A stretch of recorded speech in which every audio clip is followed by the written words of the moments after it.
How to make beetroot juice at home.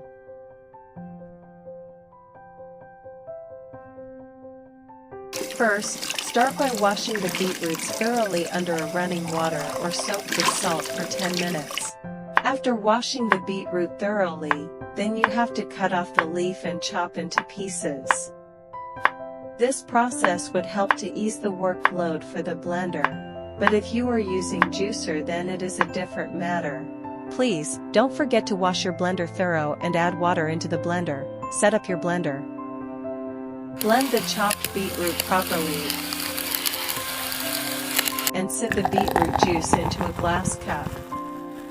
Serve your quest a natural, plain, unadulterated beetroot juice with ice.